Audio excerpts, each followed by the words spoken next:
आप आज तक ओयो रूम में स्टेकेशन बुक करते आ रहे हैं और जल्द ही आप ओयो का आईपीओ भी बुक कर पाएंगे। Online travel agent, home and living spaces company OYO ने डीआरएचपी फाइल किया है। अपकमिंग आईपीओ में कंपनी 84.3 बिलियन रुपीस रेज करना चाहती है, इंक्लूडिंग 70 बिलियन रुपीस का फ्रेश शेयर इशू जो डेट पे ऑफ करने के लिए और ग्रोथ प्लान्स के लिए यूज होगा। आइए बात करते हैं कंपनी के बारे में। कंपनी का लॉन्च 2012 में हुआ था ओरावल स्टेज के नाम से। इस कंपनी के थ्रू आप बजट अकोमोडेशन लिस्ट या बुक कर सकते हैं।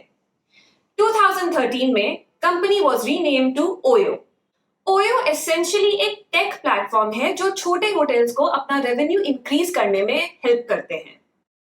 ये एक मल्टीनेशनल कंपनी है जिसका 24% रेवेन्यू इंडिया से आता है। अगर सारे कोर मार्केट्स इंक्लूड करें जैसे India, south east Asia and Europe, तो इनका कंट्रीब्यूशन 90% होगा। OYO operates via 100 plus subsidiaries and joint ventures. देखिए, आपको ये तो पता है कि पैंडेमिक की वजह से टूरिज्म सेक्टर ने काफी सफर किया है। ओयो का आईपीओ लेकिन ऐसे टाइम पे आया है जब कोविड रिस्ट्रिक्शंस ईज हो रही हैं और टूरिज्म सेक्टर धीरे धीरे रीबाउंड हो रहा है। कंपनी इंसेप्शन से ही एक लॉस मेकिंग कंपनी है। FY21 में काफी बिजनेस रिस्ट्रक्चरिंग हुई थी जिससे यूनिट इकोनॉमिक्स में इंप्रूवमेंट दिखी थी। कंपनी को अपने ऑपरेशन स्केल बैक भी करने पड़े थे क्योंकि कुछ ज्योग्राफिक एक्सपेंशंस फेल हो गए थे।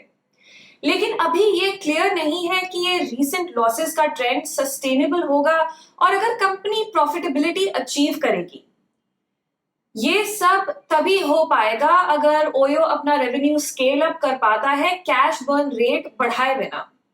FY19 से FY21 के बीच में ओयो ने रुपीस 200 बिलियन रेज किया है जिसमें रुपीस 170 बिलियन इक्विटी है। अब बात करते हैं शेयर होल्डर्स की।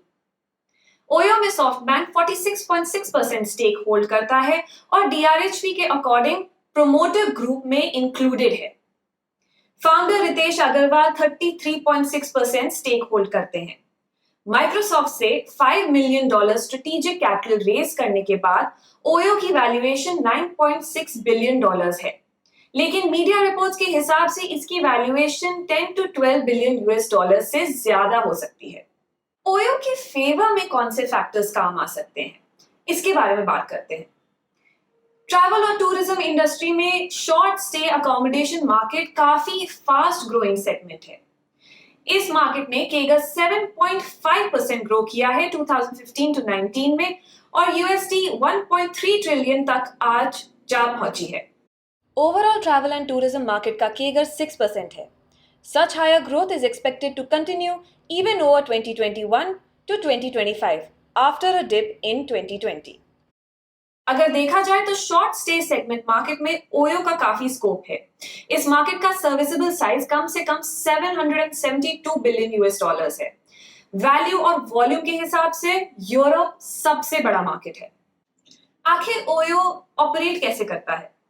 पहले बात करते हैं ओयो के पेट्रन्स की। जैसे मैंने पहले मेंशन किया था, ओयो छोटे अनब्रांडेड और अंडर यूटिलाइज्ड हॉस्पिटैलिटी एसेट्स को एक मेकओवर देता है। ये एसेट्स ब्रांडेड होते हैं, डिजिटली इनेबल्ड हैं और इनका रेवेन्यू पोटेंशियल काफी हद तक बढ़ जाता है। अब बारी है कस्टमर्स की। थैंक्स टू ओयो, कस्टमर्स को कम प्राइस में broad range of high quality store fronts मिलते हैं।